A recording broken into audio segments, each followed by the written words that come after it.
नमस्कार मित्रांनो, आज आपण श्री स्वामी चरित्र कथा सागर आणि उपासना यातील अध्याय क्रमांक 17 बघणार आहोत।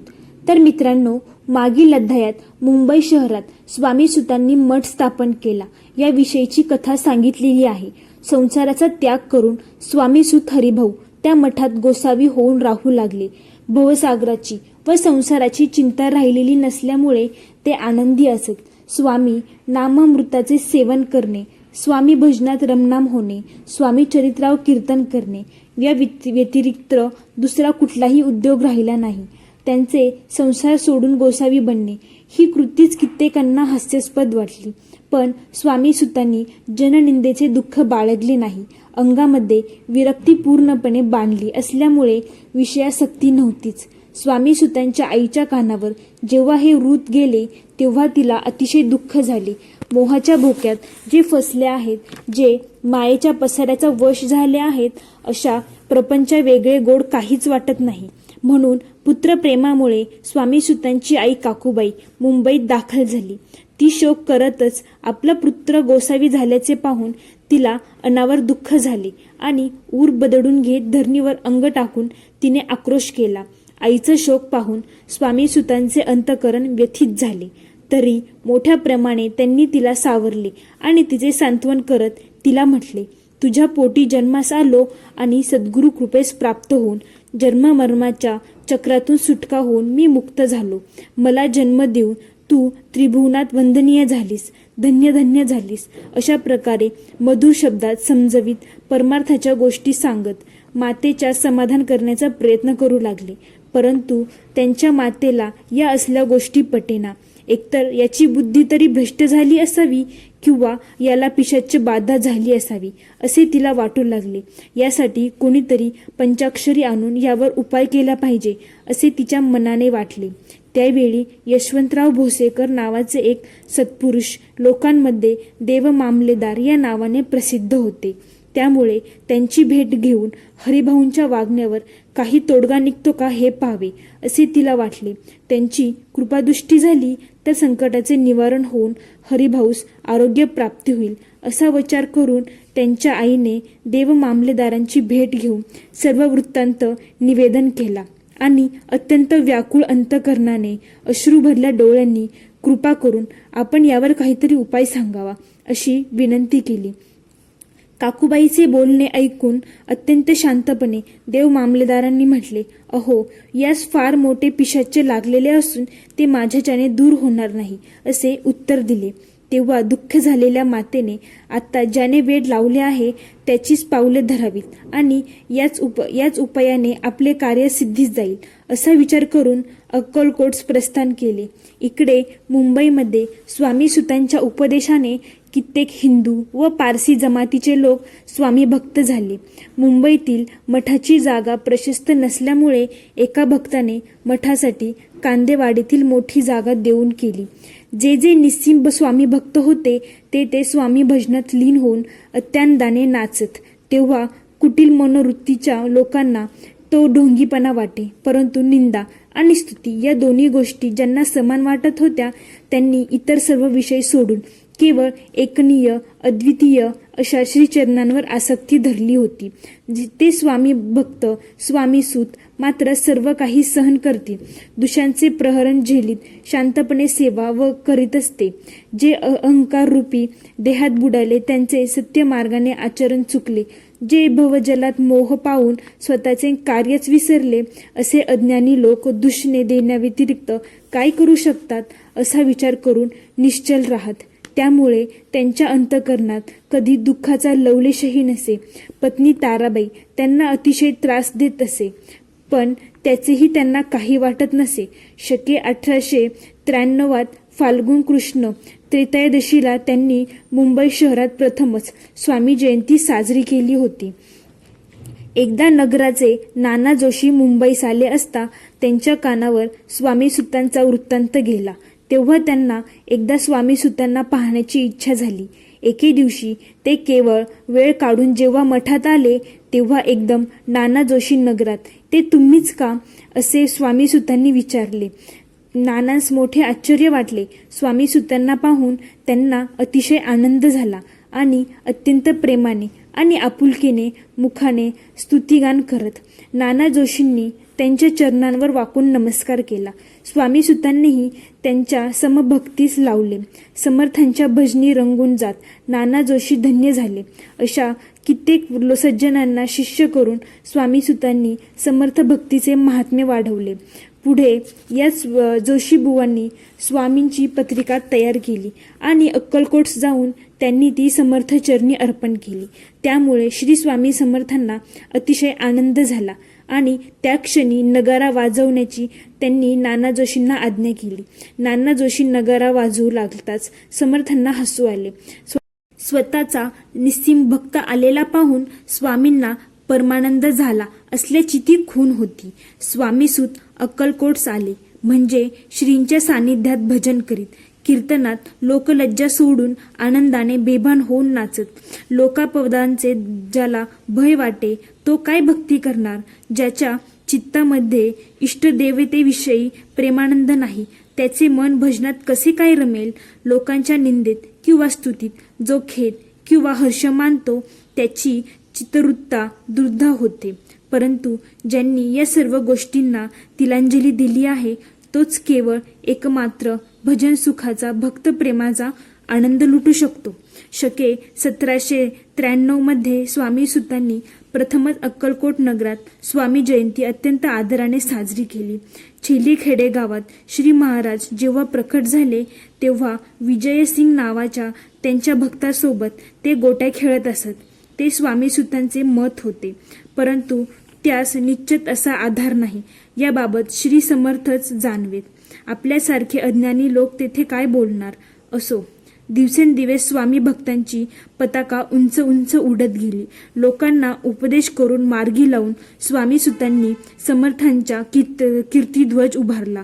मनामध्ये कामना धरून जर कोणी अक्कलकोट दर्शनास गेले तर श्री स्वामी त्या सुतांकडे जाण्याची आज्ञा करत. स्वामी सुतही त्यांच्या मनात खूण सांगत. ते ऐकून लोक आश्चर्यचकित होत आणि स्वामी सुतांची मुक्त कंठाने स्तुती करत. एकदा सहजच स्वामीसूच अक्कलकोट सद्गुरूंच्या दर्शनास गेले तेव्हा श्री स्वामींचा मुक्काम राजवाड्यात असल्याचे आणि राणी आज्ञेशिवाय कोणालाही श्रींचे दर्शन देत नव्हती असा वृत्तांत कानी पडताच ते अतिशय उदास झाले. श्रींचे दर्शन घेण्याशिवाय अन्न पाणीही घ्यायचे नाही असे त्यांनी ठरवले. असे 3 दिवस निराहार राहिल्यानंतर मात्र स्वामींच्या दर्शनास व्याकुळ झालेल्या स्वामी सुतांनी राजप्रसादासमोर करुणा रसाने ओतप्रोत भरलेला प्रेमळ भजन म्हणण्यास सुरुवात केली. ते भजन राणीला ऐकू गेले तेव्हा मात्र समर्थ दर्शनाची दृढ आस मनात धरून आनंदाने भजन करणारी ही व्यक्ती कोणतरी निस्सीम भक्त असल्याचे तेव्हा तिने सेवेकऱ्यांस तुम्ही त्वरित जाऊन प्रार्थनापूर्वक त्या साधूला राजवाड्यात घेऊन या अशी आज्ञा केली. त्यानुसार सेवेकऱ्यांनी अत्यंत आदरपूर्वक स्वामी सुतांना राजवाड्यात चलण्याची विनंती केली.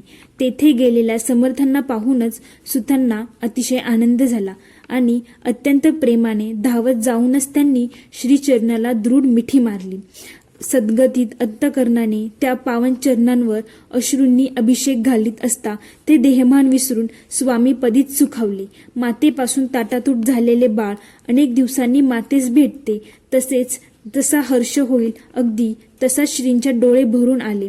ते पाहताच त्यांना आनंद गगनात मावेना.